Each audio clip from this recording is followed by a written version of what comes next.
सक्तुमिवतित उना पुनन्तो यत्र धीरा मनसा वाचमक्रत। ఓం నమో గణపతయే. సనాతన ధర్మం ఒక సముద్రం వంటిది అని మనమంతా కూడా భావిస్తాం. దానికి కారణం ఏమిటి అని అంటే కనుక సనాతన ధర్మంలో ఉన్నటువంటి జ్ఞానం అలాంటిది. సముద్రం వంటి జ్ఞానం సనాతన ధర్మంలో ఉంటుంది. మీరు ఇతర మతాలని తీసుకోండి, ఆ మతాలకు ఏకైక గ్రంథం ఉంటుంది. ఆ గ్రంథంలో ఏముంటే అదే. అది తప్పని నేను అంటం లేదు, అది వాళ్ళ విధానం.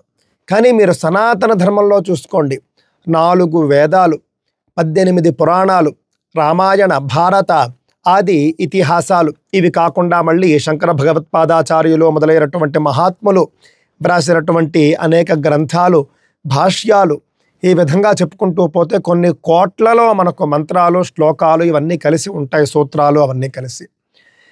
కావున ఒక మనిషి కలియుగంలో, నేటి కలియుగంలో ఉన్నటువంటి ఆయుస్సుతో మొత్తం సనాతన ధర్మ గ్రంథాలను పరిశోధించి తెలుసుకోవడం అనేది దాదాపుగా అసాధ్యం. విశేషమైనటువంటి భగవంతుని యొక్క కృప లేకపోతే, విశేషమైన భగవంతుని కృప ఉంటే మాత్రం అది కూడా సాధ్యపడవచ్చేమో. ఇదంతా ఎందుకు చెప్పుకుంటూ ఉన్నాము అంటే కనుక సనాతన ధర్మంలో చాలామందికి అనేక సందేహాలు ఉంటాయి. కారణం సముద్రం కాబట్టి. మీరంతా కూడా ఒక్కసారి ఆలోచించి చూడండి. ఒక చిన్న బిందె నిండా నీళ్ళు ఉన్నాయనుకోండి, ఆ నీటిలో చెత్త ఉంటే కనుక, లేదా ఆ నీటిలో ఏదైనా బంగారమో వెండో నాణేలు ఉంటే, రత్నాలు ఉంటే, మనం అందులో వెతికి తీయడం చాలా సులువు అవుతుందండి. బిందె, అంతకంటే చిన్నదైనటువంటి చెంబు, ఈ విధంగా ఉంటే కనుక, బిందె కంటే పెద్దదైనటువంటి గంగాళం, దానికంటే పెద్దదైనటువంటి గోళం, బావి, అలాగే కోనేరు, చెరువు, ఈ విధంగా దాని యొక్క పరిమాణం పెరిగే కొద్దీ అందులో మనం మంచి చెడులు అంటే మనకు ఉపయోగపడేటటువంటివి, అలాగే ఉపయోగపడని చెత్త, ఈ రెండూ వెతకడం మనకు కొంత కష్టం అవుతూ ఉంటుంది. ఆ విధంగా మనం పెంచుకుంటూ వెళితే కనుక చెరువు, నదిలో కూడా మనం వెతకడం కష్టమే, కానీ అత్యంత కష్టతర సాధ్యమని చెప్పవచ్చు. కానీ సముద్రంలో ఉన్నటువంటి ప్రతి అణువణువు కూడా మనం వెతకగలమా? సముద్రంలో ఉన్నటువంటి మొత్తం చెత్తను మనం బయటకు తీయగలమా? సముద్రంలో ఉన్నటువంటి మొత్తం బంగారాన్ని కానీ, సముద్రంలో ఉన్నటువంటి మొత్తం రత్నాల్ని కానీ మనం బయటకు తీయగలుగుతామా? మొత్తం ఈ యొక్క భూమండలం మీద ఉన్నటువంటి సముద్రాల్లో మొత్తం ఏముందో మనకు తెలుసా? మనకు తెలియనటువంటి సముద్రపు లోతులు లేవా? అదే విధంగా సనాతన ధర్మంలో కూడా సముద్రం అంత లోతైనది, సముద్రం అంత విస్తృతమైనది. అందువల్లనే సనాతన ధర్మంలో శాస్త్రము పెద్దది, జ్ఞానము ఎక్కువ, అదే విధంగా మనకు సందేహాలు కూడా ఉంటాయి. రామాయణంలో మనకు అనేక సందేహాలు ఉంటాయండి. 24,000 శ్లోకాలు ఉన్నటువంటి రామాయణంలో అనేక సందేహాలు మనకు ఉంటాయి.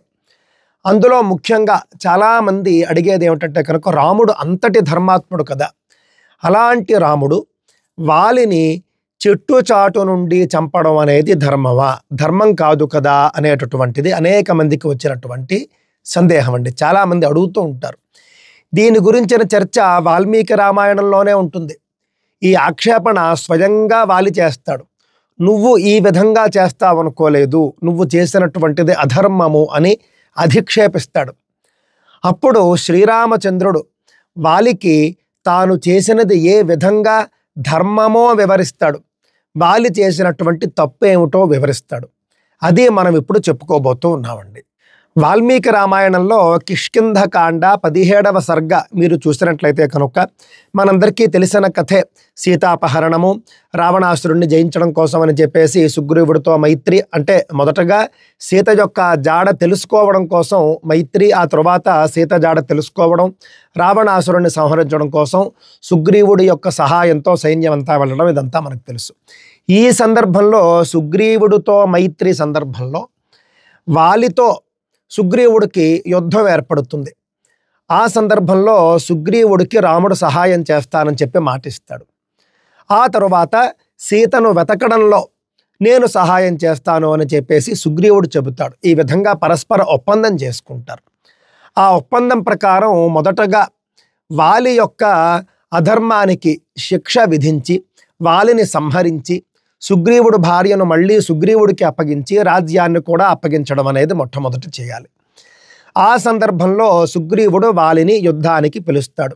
సుగ్రీవుడు వాలి యుద్ధం చేసుకుంటూ ఉంటారు. అంటే ముందు రోజు మామూలుగా యుద్ధానికి వెళతారు. ఇద్దరూ కూడా ఒకే విధంగా ఉండడం వల్ల రామచంద్రుడు వాలిని చంపలేకపోతాడు. వాలి చేతిలో చావు దెబ్బలు తినేసి పరిగెత్తుకొని వచ్చేస్తాడు. వచ్చిన తర్వాత నువ్వు వస్తావని నేను వెళ్ళాను, నువ్వు చూస్తే మిన్నకుండిపోయావు, ఇదేమిటి అన్నట్లుగా ఆయన పాపం వాపోతాడు. అప్పుడు రామచంద్రుడు అంటాడు, మీ ఇద్దరూ చూడ్డానికి ఒకేలాగా ఉన్నారు, అందువల్ల నేను ఎవరు వాలి ఎవరు సుగ్రీవుడు అని గుర్తించలేకపోయాను. నేను వాలిని చంపకపోయినా పర్వాలేదు, కానీ మిత్రుడైనటువంటి నిన్ను నేను ఎట్టి పరిస్థితుల్లోనూ కూడా నేను గాయపరచకూడదు. అందువల్లనే నేను సందిగ్ధంలో ఎప్పుడూ పనులు చేయకూడదు, అందువల్ల నేను ఆ పని చేయలేదు, ఉండిపోయాను అని చెబుతాడు. మహాత్ముల దగ్గర మనం నేర్చుకోవాల్సినటువంటి అంశాలు చూడండి. సందేహంగా ఏ పని చేయకూడదు, సందిగ్ధావస్థలో ఏ పని చేయకూడదు. ఖచ్చితంగా ఇతనే వాలి అని తెలిస్తేనే అస్త్రం వేస్తాడు రాముడు. ఎంత గొప్ప స్పష్టత చూడండి. ఇది రాముడు మనందరికీ చెబుతూ ఉన్నాడు. సందిగ్ధావస్థలో ఎప్పుడూ పనులు చేయకండి అని చెప్పేసి. ఆ విధంగా చెప్పిన తరువాత రోజు ఏం చేశారు అని అంటే కనుక ఒక మాల లక్ష్మణుడు తీసుకొని వచ్చి రాముడి ఆజ్ఞతో ఆ మాలను సుగ్రీవుడి మెడలో వేసి పంపించారు. ఆ మాల ఉంది కాబట్టి ఇతను సుగ్రీవుడు, అతను వాలి అనేటటువంటి ఒక స్పష్టత ఉంది రాముడికి. అప్పుడు రాముడు ఏం చేస్తాడు, యుద్ధం జరుగుతూ ఉండగా ఒకే ఒక బాణం వాలి మీద సంధిస్తాడు. వాలి కుప్పకూలిపోతాడు. కుప్పకూలిపోయిన తరువాత వాలి రాముణ్ణి ఏ విధంగా అధిక్షేపించాడో చూడండి. వాలి అధిక్షేపణలు ఆక్షేపణలు కూడా సామాన్యంగా ఉండవండి. వాలి కూడా గట్టిగానే మాట్లాడతాడు. రామచంద్రుడు ఇచ్చేటటువంటి స్పష్టత అద్భుతంగా ఉంటుంది, మరింత అద్భుతంగా ఉంటుంది. ఏమిటో చూద్దాం. శ్రీరాముడితో వాలి పరుష వచనాలు పలికేటండి. స్వామి, నీవు ఒక మహారాజు గారి కుమారుడవు, సకల ధర్మశాస్త్రాలను అభ్యసించినటువంటి వాడువు, ఉత్తమ వంశంలో జన్మించావు, నువ్వు సత్వగుణం ఉన్నటువంటి వాడివి, పరాక్రమము కలిగినటువంటి వాడివి, ధర్మ నియమాలను పాటించేవాడివి, అన్ని విధాలుగాను ఖ్యాతినెక్కిన వాడివి. నేను వేరొకరితో యుద్ధము చేయుచున్నప్పుడు నీవు నన్ను చంపి ఏమి బాపుకొంటివి? నేను విజృంభించి యుద్ధము చేయుచున్నప్పుడు నా వక్షస్థలాన్ని బాణంతో ఎందుకు కొట్టావు? శ్రీరాముడు కనికరముతో ఆశ్రితులను కాపాడుచుండువాడు, ఎల్లప్పుడూ కూడా ప్రజల హితమునకే పాటుపడువాడు, దయామయుడు, గొప్ప ఉత్సాహశక్తి కలవాడు, సదాచార సంపన్నుడు, చేపట్టిన దీక్షను విడువనివాడు అని సకల ప్రాణులను కూడా ఈ భూమండలంలో నీ కీర్తిని గానం చేస్తూ ఉన్నాయి కదా. ఓ ప్రభు, ఇంద్రియ నిగ్రహము, మనోనిగ్రహము, సహనము, ధర్మాచరణము, ధైర్యము, సత్యవ్రతము, పరాక్రమము, అపరాధులను దండించుట మొదలగు అన్నియును కూడా రాజులకు ఉండవలసినటువంటి లక్షణాలు. ప్రభు, ఆ ఉత్తమ గుణాలన్నీ కూడా నీలో ఉన్నాయి అని, అంతేగాక నీవు సద్వంశమునకు చెందినవాడివి అని కూడా తలంచి, నా భార్య అయినటువంటి తార అడ్డుపడ్డా కూడా నేను వినకుండా సుగ్రీవుడితో యుద్ధానికి వచ్చాను చెబుతూ ఉన్నాడు. అంటే వాలి సుగ్రీవుడితో యుద్ధానికి రావడానికి ముందు, అంటే సుగ్రీవుడు పిలుస్తూ ఉంటాడు. వాలి అంతఃపురం బయటికి వచ్చి, రాజప్రాసాదం బయటికి వచ్చి, వాలి రా, నాతో యుద్ధానికి రా అని చెప్పేసి గట్టిగా పిలుస్తూ ఉంటాడు. ముందు రోజే వాలి చేతిలో చావు దెబ్బలు తిని వెళ్ళిపోయినటువంటి, అంటే పారిపోయినటువంటి సుగ్రీవుడు మళ్ళీ ఏ ధైర్యంతో వచ్చాడు? ఏదో ఒక ధైర్యం, వెన్ను దన్ను ఉంటే కానీ రాడు కదా అని తార చెబుతుంది, వాలి భార్య. సుగ్రీవుడికి ఏదో గట్టి మద్దతు ఉన్నది, ఏదో గట్టి శక్తి మద్దతు లేకుండా సుగ్రీవుడు నిన్నే నీ చేతిలో చావు దెబ్బలు తిని ఈ రోజున రాడు, ఈ రోజున వచ్చి ఈ విధంగా నిన్ను రెచ్చగొట్టి యుద్ధానికి పిలవడు. సుగ్రీవుడు రామలక్ష్మణులు అనేటటువంటి పేరు కలిగిన మహానుభావులతో మైత్రి చేసుకున్నాడు అని చెప్పి మనకు వేగులు చెప్పారు. ఏమైనా మరి రాముడి యొక్క మద్దతుతో వచ్చాడేమో, రాముడి యొక్క వెన్ను దన్నుతో వచ్చాడేమో, ఆలోచించు, తొందరపడద్దు, వెళ్లకు, తమ్ముడిని పిలిపించి మాట్లాడు, ఇవన్నీ కూడా తార చెబుతుంది. అయినప్పటికీ కూడా వాలి భార్య మాట వినకుండా యుద్ధానికి వస్తాడు. అదే చెబుతూ ఉన్నాడు, నా భార్య అయినటువంటి తార అడ్డుపడినప్పటికీ కూడా వినకుండా నేను సుగ్రీవుడితో యుద్ధానికి వచ్చాను. ఇంతకు ముందు నాకెప్పుడూ కూడా నీ దర్శనం కాలేదు. ఇతరులతో యుద్ధమున మునిగి ఉన్నటువంటి నన్ను ధర్మాత్ముడైనటువంటి శ్రీరాముడు దెబ్బతీయడు అని నేను విశ్వసించి ఉన్నాను. కానీ నీ బుద్ధి దారి తప్పినదని, అంటే రాముణ్ణి నిందిస్తున్నాడు. కానీ నీ బుద్ధి దారి తప్పినదని, నీవు ధర్మమును ముసుగు కప్పుకొన్నటువంటి అధర్మపరుడవని, నీ ఆచార వ్యవహారములో పాపముతో కూడి ఉన్నవని, గడ్డిచే కప్పబడినటువంటి బావి వంటి వాడివని నేను ఎరుగను. బూడిదలో దాగియున్న నిప్పువలే నీవు సత్పురుషుల వేషములో ఉన్నటువంటి పాపాత్ముడవు, ధర్మమును అడ్డు పెట్టుకుని లోకాన్ని మోసగించుచున్నవాడవు అని నేను ఇంతవరకు కూడా ఎరుగను. నీ దేశమున నీ పురమున నేను ఎన్నడూనూ కూడా నీకు అపకారము తలపెట్టలేదు కదా, నిన్ను అవమానపరచలేదు కదా. ఈ రెండూ చెబుతూ ఉన్నాడు. నీ దేశంలో కానీ నీ యొక్క నగరంలో కానీ నేను ఎప్పుడైనా నీకు అపకారాన్ని తలపెట్టానా? ఎప్పుడు అపకారం అనే తలపెట్టలేదు కదా. అదేవిధంగా నిన్ను నేను ఎప్పుడైనా అవమానపరిచానా? అది చేయలేదు. మరి అట్టి నిరపరాధులైనటువంటి నన్ను నువ్వెందుకు చంపడానికి పూనుకున్నావు? నేను కాయకసురులను తినుచు వనంలో జీవించేవాణ్ణి. అంటే కంద ఫలమూలాలు, సాధారణంగా అడవుల్లో ఉన్నటువంటి కోతులు తినేటటువంటి పళ్ళు, అవన్నీ కూడా కాయలు, అవి తిని జీవించేటటువంటి వాణ్ణి. నిన్ను ఎదిరించి యుద్ధం కూడా చేయలేదు నేను. నేను నీతో యుద్ధం చేస్తూ ఉంటే కనుక నువ్వు చంపితే చంపుతావు, కానీ అలా కూడా చేయలేదు కదా. మరి ఒకరితో నేను పోరాడుచున్నప్పుడు నీవు నన్ను ఎందుకు చంపడానికి పూనుకున్నావు? ఓ రాజా, నీవు ధర్మపరుడు వలె జటావల్కముల వేషమునను మాత్రమే ధరించితివి, వాస్తవానికి నీవు అధర్మపరుడవు అంటున్నాడండి. క్షత్రియ వంశమున పుట్టినటువంటి వాడు, వేద శాస్త్రాలను అభ్యసించినటువంటి వాడు, జ్ఞాని ఎగుటచే సంశయములు లేనివాడు, ధర్మ మార్గాన్ని అవలంబించిన వాడు ఎవరూ కూడా ఇట్టి క్రూరమైనటువంటి కర్మకు పాల్పడడు. ఓ రామ, నీవు రాజవంశమున జన్మించిన వాడవు, ధర్మాత్ముడుగా ప్రసిద్ధి కొన్నవాడవు, పైగా సౌమ్య రూపంతో ఉన్నవాడవు. కానీ అట్టి నీవు ఇట్టి క్రూర కర్మలకు ఎందులకు ఒడిగట్టితివి?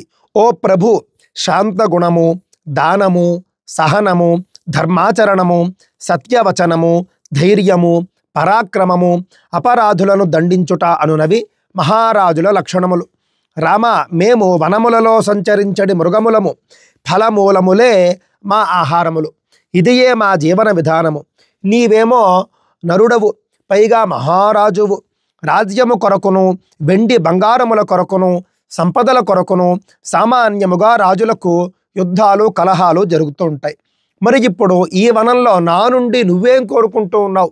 అంటే నా దగ్గర బంగారం ఏం లేదు కదా, ఈ పళ్ళు ఆకులు తప్ప అని చెబుతూ ఉన్నాడు. నా నుండి ఏం ఆశిస్తూ ఉన్నావు? ఈ విధంగా అనేక ఆక్షేపణలు చేస్తూ రాజద్రోహి, గోబ్రాహ్మణ హత్యలకు పాల్పడినటువంటి వాడు, చోరుడు, ఎల్లప్పుడూ ప్రాణుల్ని వధించేవాడు, నాస్తికుడు, అన్న కంటే కూడా ముందుగా పెండ్లి చేసుకున్నటువంటి వాడు, వీరందరికీ కూడా నరక యాతనలు తప్పవు అని చెబుతూ ఉన్నాడండి. ఇది మనం కొత్త విషయం, అంటే చాలామందికి తెలియనటువంటిది. ఇంట్లో అన్నదమ్ములు ఇద్దరు ఉంటే కనుక అన్నగారికి పెళ్ళవకుండా బాగా ఆలస్యం అయిపోతుంది అని సాధారణంగా తమ్ముళ్లకు చేయరు. అంటే పెద్దవాళ్లకు పెళ్ళవకుండా పిల్లలకు, చిన్నవాళ్లకు తల్లిదండ్రులు పెళ్లి చేయరు, అది సాంప్రదాయంగా వస్తున్నది. కానీ అన్నగారికి పెళ్లి కాకుండా తమ్ముడు పెళ్లి చేసుకుంటే కనుక నరకయాతన తప్పదు అని చెబుతూ ఉన్నారండి. అదేవిధంగా నాస్తికుడు, రాజద్రోహి అంటే దేశద్రోహి, గోబ్రాహ్మణ హత్యలు చేసేటటువంటి వాడు, దొంగ, ఎల్లప్పుడూ ప్రాణుల్ని వధించేవాడు, వీళ్ళందరికీ కూడా నరకయాతనలు తప్పవు. చాడీలు చెప్పేవాడు, లోభి, మిత్రద్రోహి, గురుద్రోహి మొదలైనటువంటి వారు పాపాత్ములు వెళ్ళేటటువంటి లోకాలకే వెళతారు. ఇందులో ఎలాంటి సందేహము లేదు. ఇంకా ఆక్షేపణలు కొనసాగిస్తున్నాడు. ఓ రఘువీర, సత్పురుషులకు జింక చర్మము ఆసనాదులకు ఉపయోగపడును, నా చర్మము దానికి పనికిరాదు కదా. చమరీ మృగముల కేశములు చామరాలుగా దైవ సేవలో వాడతారు, నా రోమాలు అందుకు పనిచేయవు. ఏనుగుల దంతాలు లోకానికి ఉపయోగపడిన విధంగా నా దంతాలు కూడా నీకు పనికిరావు. ఇంకా నా యొక్క మాంసం అంటావా? నీ వంటి ధర్మాత్ములకు నా మాంసఖండములు తినుటకు అయోగ్యములు. పంచనఖ జంతువులలో ముళ్ళపంది, కుక్కలను చంపడి వరాహము, ఉడుము, కుందేలు, తాబేలు అను 5 మాత్రమే భక్షింపదగినవి. ప్రాజ్ఞులు నా చర్మమును గాని ఎముకలను కానీ తాకనే తాకరు. నేను 5 గోళ్ల జంతువునే అయినను నా మాంసపు ముక్కలు తినడానికి పనికిరానివి అంటాడు. సహజంగా ఆయన క్షత్రియులను ఉద్దేశించి మాట్లాడుతున్నాడు, రాజును ఉద్దేశించి మాట్లాడుతూ ఉన్నాడు. కావున సహజంగా రాజులు తినేటటువంటి మాంసం, అందులో కూడా ఏది పెడితే అది తినరండి. మనుస్మృతి మొదలైనటువంటి స్మృతులు ఏ మాంసాలు తినాలి అంటే మాంసాహారుల్ని ఉద్దేశించి మనువు గారు ఏ మాంసములు తినవచ్చు, ఏ మాంసములు తినకూడదో చెబుతాడు. ఆ నియమానుసారం చూసినా కూడా నా మాంసము క్షత్రియులకు పనికిరాదు కదా అని అంటూ ఉంటాడు. ఇక్కడ మళ్ళీ చాలామంది మధ్యలోకి వచ్చేసి రాముడు మాంసం తిన్నాడా లేదా, ఈ చర్చ దేనికండి? మనం రామచంద్రుడి యొక్క ఆదర్శాలు మనం చూడాలి, రామచంద్రుడి ఉపదేశాలు చూడాలి, రామచంద్రుడు ఆచరించి చూపినటువంటి ధర్మాలు చూడాలి, రామాయణంలో ఉన్నటువంటి అనేక నీతి విషయాలు, అనేక నైతిక విలువలు, ఇవన్నీ కదా మనం నేర్చుకోవాల్సినవి. దాన్ని పక్కన పెట్టేసి ఇదో పెద్ద అంతర్జాతీయ చర్చ అయిపోయిందండి. రాముడు మాంసం తిన్నాడా లేదా చెప్పండి గురువుగారు. ఇప్పుడు ఎందుకు అది చర్చ? తిన్నాడు అని ఒక ఆయన చెబితే, తినలేదు అని ఒక ఆయన చెబితే, ఆయన అభిమానులు వచ్చి ఈయన్ని, ఈయన అభిమానులు వచ్చి ఆయన్ని ఈ విధంగా కొట్టుకోవడం తప్ప దీనివల్ల ప్రయోజనం ఏమైనా ఉందా? కావున ఆ చర్చకు నేను ఎప్పుడూ వెళ్ళనండి. అది నాకు చెప్పే ఉద్దేశం కూడా లేదు. కానీ సహజంగా వాలి క్షత్రియుల్ని ఉద్దేశించి మాట్లాడుతున్నాడు. నా మాంసం నీకు తినడానికి కూడా పనికిరాదు కదా. ముందు చూపు గల సర్వజ్ఞురాలైనటువంటి తార నా హితమును కోరుచు సత్యమే పలికింది. కానీ ఆమె మాటలు కాదని నా మూర్ఖత్వంతో ఆయువు మూడి నేను యుద్ధానికి వచ్చాను. ఈ విధంగా అనేక ఆక్షేపణలు చేస్తూ రణరంగంలో నన్ను ఎవ్వరూ కూడా ఎదిరించలేరు అంటాడు. నువ్వు కనుక నేరుగా నాతో యుద్ధం చేసి ఉంటే కనుక నా చేతిలో నువ్వు హతుడయ్యేవాడివి అని కూడా అంటాడండి. ఆ విధంగా అట్టి బలశాలైనటువంటి నన్ను నేరుగా వచ్చి ఎదుర్కోకుండా నువ్వేం చేశావు అని అంటే, నేను వేరొకడితో యుద్ధం చేయుచున్నప్పుడు మద్యపానము చేసి స్పృహ తప్పి పడి ఉన్న వానిని పాము కాటు వేసినట్లు నీవు చాటున దాగియుండి నన్ను దెబ్బతీశావు. సీతాదేవిని తీసుకొని రావడానికి నీవు సుగ్రీవుణ్ణి ఆశ్రయించావు. అతని తృప్తి కోసం నీ బాణంతో నన్ను చావు దెబ్బ కొట్టావు. అలాగాక ఆ దేవి కొరకై నీవు ముందుగా నన్నే కోరి ఉండాల్సింది. అప్పుడు నేను ఆ సాధ్విని ఒక్క రోజులో తీసుకుని వచ్చి నీకు అప్పగించేవాణ్ణి. అంతేకాదు రావణాసురుణ్ణి యుద్ధంలో చావగొట్టి బంధించి అతన్ని నీ ముందు ఉంచేవాణ్ణి అని చెబుతూ ఉన్నాడండి. ఇక్కడ మరొక ధర్మ సూక్ష్మం నాకు కనిపిస్తూ ఉన్నదండి. ఏమిటి అనంటే, వాలి చెప్పింది నిజమే. అంతటి శక్తిమంతుడు వాలి. ఒకానొక సందర్భంలో వాలి రావణాసురుణ్ణి బంధిస్తాడు. అప్పుడు పులస్త్యుడు వచ్చి వాలితో మాట్లాడి ఒప్పించి రావణాసురుణ్ణి బంధ విముక్తుణ్ణి చేస్తాడు. వాలి అంతటి శక్తిమంతుడే. కావున చెబుతూ ఉన్నాడు, నువ్వు నన్నే ఆశ్రయించి ఉంటే సీత కోసం నేను తీసుకుని వచ్చేవాడిని కదా అని చెప్పేసి. ఇక్కడ మనం ఆలోచించాల్సింది ఏమిటి అనంటే కనుక, రాముడు కూడా వాలి సుగ్రీవుల్లో వాలే బలవంతుడు కదా, వాలితోనే నేను స్నేహం చేస్తే కనుక నాకు లాభం ఎక్కువ కదా అని రాముడు ఆలోచించలేదండి. ఎందుకు అనంటే వాలిలో ధర్మం లేదు, సుగ్రీవుడిలో ధర్మం ఉంది.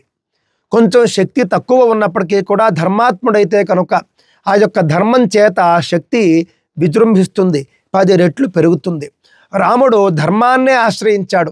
బలం ఎక్కువైనప్పటికీ కూడా అధర్మాన్ని ఆశ్రయించలేదు. దృష్టిలో పెట్టుకోండి. అదే చెబుతూ ఉన్నాడు, నువ్వు నన్ను ఆశ్రయించి ఉంటే కనుక ఒక్క రోజులో నేను సీతను తీసుకొచ్చేవాడిని, 2 రోజుల్లో రావణాసురుడిని పడగొట్టేవాడిని.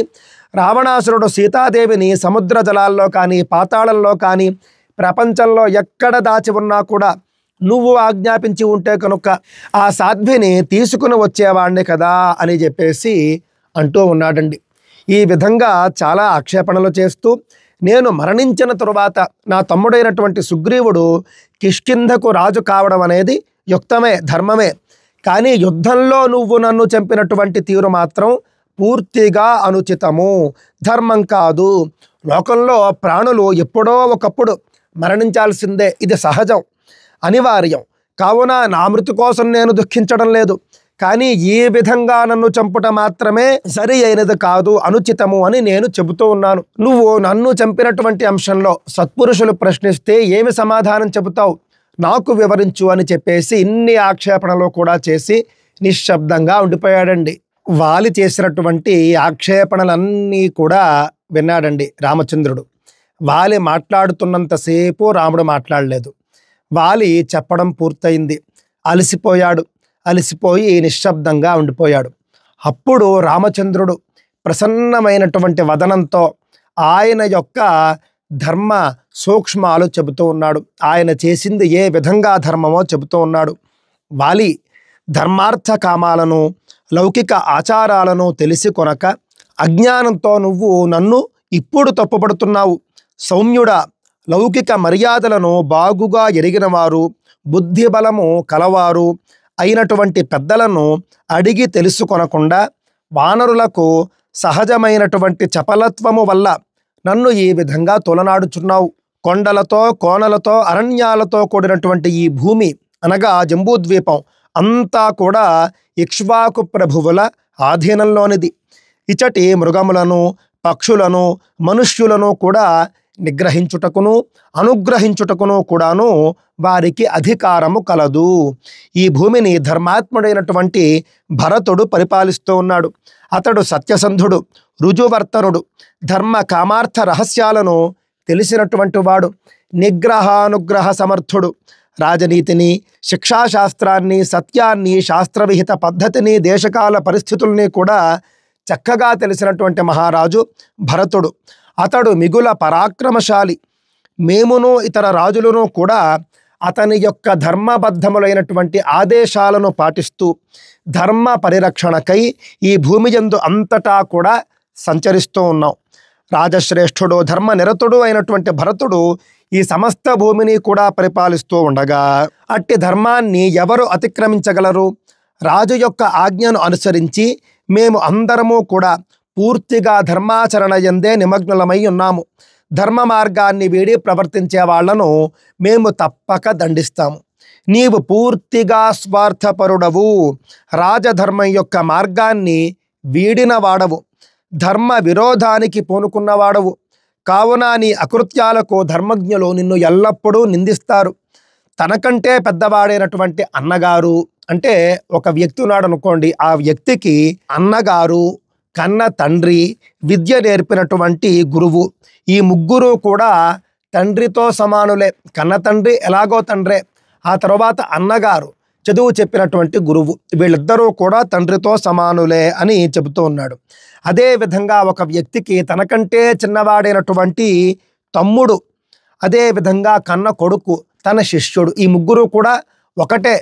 అంటే కన్న కొడుకు ఎంతో తమ్ముడు అంతే, శిష్యుడు అంతే అని చెబుతూ ఉన్నారు. ఇది లోకధర్మం. ధర్మము మిక్కిలి సూక్ష్మమైనది, సత్పురుషులకును కూడా అంతంత మాత్రంగానే అంతుపట్టనిది. సమస్త ప్రాణుల యొక్క హృదయములలో ఉన్నటువంటి పరమాత్మయే శుభాశుభాలను తెలుసుకోగలుగుతాడు. శ్రీరాముడు అవతార పురుషుడు కాబట్టి ఆయనకు అన్నీ తెలుసు. ఓ వానరా, నీవు సహజంగా చపలుడవు. బుద్ధి బలము లేని చపలులైనటువంటి వానరులతో నీవు మంత్రాలోచన చేస్తూ ఉంటావు. దానివల్ల ప్రయోజనం ఏమిటి అంటే నీవు వారి వల్ల ధర్మ మార్గాన్ని తెలుసుకోలేవు. ఒక జాత్యంధుడు ఇతర జాత్యంధుల వల్ల మార్గాన్ని తెలుసుకోలేడు కదా. వాలి, నేను ఇంతకు ముందు చెప్పినటువంటి మాటల్ని ఇంకా స్పష్టపరుస్తాను చూడు. నీవు కేవలం కోపావేశంలో నన్ను నిందించడం అనేది తగదు, తప్పు. నేను నిన్ను చంపుటకు గల కారణాన్ని వివరిస్తాను విను. నీవు పరంపరగా వస్తూ ఉన్నటువంటి ధర్మాన్ని గంగలో కలిపి నీ తమ్ముడి భార్యతో సుఖించుచున్నావు. మహాత్ముడుకు సుగ్రీవుడు నీకు తమ్ముడు, అతని భార్య అయినటువంటి రుమ నీకు కోడలితో సమానురాలు. అంటే తమ్ముడు కొడుకుతో సమానమని ఇందాక చెప్పాడు కాబట్టి తమ్ముడి భార్య కోడలితో సమానం. కోడలు అంటే కూతురుతో సమానము. కావున అతడు బ్రతికియుండగా నీవు కూతురు వంటి రుమతో కామాతురుడవై పాపకృత్యాలకు ఒడిగట్టావు. ఓ వానరా, నీవు కామముతో కనులు మూసుకొని పోవుటచే ధర్మము తప్పి తమ్ముని భార్యతో శరీర సుఖాలకు పాల్పడ్డావు. అందువల్లనే నీకు ఈ దండన విధించాల్సి వచ్చింది అని చెబుతున్నాడండి. స్పష్టంగా చెప్పేశాడు. తమ్ముడి భార్యను నువ్వు అన్యాయంగా తమ్ముడి భార్యను తీసుకుని వచ్చి బలవంతంగా కాపురం చేస్తున్నావు కాబట్టే నీకు ఈ శిక్ష విధించాను అని చెబుతూ ఉన్నాడు. ఇందాక ఒక మాట అంటాడు, తమ్ముడు బ్రతికి ఉండగా అని అంటాడండి. అంటే సహజంగా వానర ధర్మాల్లో ఆ విషయం ఉంది. ఒకవేళ కనుక అన్నదమ్ముల్లో ఒకరు మరణిస్తే కనుక అతని భార్యను వీళ్ళు భార్యగా స్వీకరించడం అనేది మనకు ఉన్నది, వానర జాతిలో ఉన్నది. అందువల్ల సుగ్రీవుడు బ్రతికుండగానే నువ్వు ఆ పని చేశావు అని చెప్పేసి నిందిస్తూ ఉన్నాడు. అది వానర ధర్మం. ఓ వానరేశ్వర, ధర్మ విరుద్ధంగా ప్రవర్తిస్తూ లోకమర్యాదకు స్వస్తి చెప్పి పాప కృత్యాలలో దిగినటువంటి వాణ్ణి ఈ విధంగా దండించడం కంటే మరొక మార్గం లేనే లేదు. నేను క్షత్రియ వంశానికి చెందినవాణ్ణి కనుక నేను పాపాత్ముడమైనటువంటి నిన్ను క్షమించకూడదు. కూతురు, సోదరి, తమ్ముని భార్య వీరి ఎడ కామాతురుడై ప్రవర్తించినటువంటి వాడికి వధించడమే తగినటువంటి శిక్ష అని ధర్మశాస్త్రాలు చెబుతూ ఉన్నాయి. ధర్మశాస్త్రం మాట్లాడుతూ ఉన్నాడు. అంటే కూతుర్ని కానీ, అదేవిధంగా కోడల్ని కానీ, సోదరిని అంటే అక్క లేదా చెల్లి వాళ్ళను కానీ, తమ్ముని భార్యను కానీ వీళ్ళెవరినైనా సరే కామదృష్టితో చూసినా ఆ విధంగా ప్రవర్తించినా కూడా శిక్ష ఏమిటి? వధించడమే అని చెప్పేసి ధర్మశాస్త్రాలు చెబుతున్నాయి. నేను ఆ పనే చేశాను. నీవు ధర్మము తప్పిన వాడవు కనుక మేము నిన్ను ఉపేక్షించుట కుదరదు. ప్రాజ్ఞుడు మహారాజు అయినటువంటి భరతుడు ఈ దేశాన్ని పరిపాలిస్తూ ధర్మాన్ని అతిక్రమించినటువంటి వారిని శిక్షిస్తూ ఉన్నాడు కదా. ఓ వానర శ్రేష్ఠ, అతని ఆదేశాలతోనే మేము ఈ పని చేశాం. సుగ్రీవుడు నాకు లక్ష్మణుడి వంటి వాడే. అతడు తన భార్యను రాజ్యాన్ని తిరిగి పొందడం కోసం నాతో మైత్రి చేశాడు. నాకు మేలు చేయడానికి అతడు ఆసక్తి కలిగి ఉన్నాడు. సఖ్యం చేసుకునేటటువంటి సమయంలో వానరుల సమక్షంలో నీవు నీ భార్యను రాజ్యమును తిరిగి పొందునట్లు చేసేదను అని నేను సుగ్రీవుడికి ప్రతిజ్ఞ చేశాను, మాటిచ్చాను. కావున ఆ ప్రతిజ్ఞను ఉపేక్షించకూడదు కదా. ఆ ప్రతిజ్ఞ నేను నెరవేర్చుకున్నాను. ధర్మబద్ధములైనటువంటి ఇట్టి బలమైన అనేక కారణాల వల్ల నీకు తగిన దండన విధించాను. దీనిని నీవు బాగుగా అర్థం చేసుకో. నీకు విధించిన ఈ శిక్ష అన్ని విధాలా కూడా ధర్మబద్ధమైనదే అని చెబుతూ ఉన్నాడండి రాముడు. ఇక్కడ మరొక రహస్యం ఏమిటి అనంటే కనుక, సరే వాలి తప్పు చేశాడు. వాలి తప్పు చేసినటువంటి వాడిని నువ్వు తప్పు చేశావు అని చెప్పేసి పిలిచి ఎదురుగానే దండించవచ్చు కదా. ఎందుకు ఆ విధంగా చాటుగా ఎందుకు చంపాలి? దూరం నుండి ఎందుకు బాణం వేయాలి అనంటే కనుక దానికి సమాధానం చెబుతూ ఉన్నాడు. ఓ వానరోత్తమ, నేను మరొక రహస్యం కూడా నీకు చెబుతూ ఉన్నాను, విను. రాజులు మొదలైనటువంటి వాళ్ళు వల వేసి పాశములు ప్రయోగించి పలు విధాలైనటువంటి కపటోపాయాలు పన్ని చాటున పొంచి ఉండి కానీ లేక ఎదురుగా ఉండి కానీ పెక్కు మృగములను వేటాడుతూ ఉంటారు. ఆ మృగాలు భయపడి పారిపోతూ ఉంటాయి లేదా విశ్వసించి సమీపానికి కూడా వస్తాయి. అవి ఏమరుపాటున ఉన్నప్పటికీ, జాగ్రత్తగా ఉన్నప్పటికీ, లేక వీరిని గమనించకుండా పారిపోతూ ఉన్నప్పటికీ కూడా క్షత్రియులు వాటిని గాయపరుస్తారు. ఈ విధంగా వేటాడడం క్షత్రియులకు ఏమాత్రమూ దోషం కాదు. వానర, బాగుగా ధర్మములను తెలిసినటువంటి మహారాజులు కూడా వేటాడుతూ ఉంటారు. కనుక నిన్ను యుద్ధంలో బాణం వేసి వధించాను. నీవు నాకు ఎదురుగా నిలబడి యుద్ధం చేసినా చేయకపోయినా కూడా చాటున పొంచియుండి వధించడంలో తప్పు లేదు. ఎందుకు అనంటే నువ్వు శాఖా మృగానివి అని చెబుతూ ఉన్నాడు. నువ్వు కూడా మృగానివే కాబట్టి మా పూర్వీకులైనటువంటి రాజులు ఏ విధంగా అయితే జంతువుల్ని మృగాల్ని వేటాడతారో ఆ పద్ధతిలోనే నేను నిన్ను వేటాడడం కూడా జరిగింది అని స్పష్టంగా చెప్పేస్తున్నాడండి.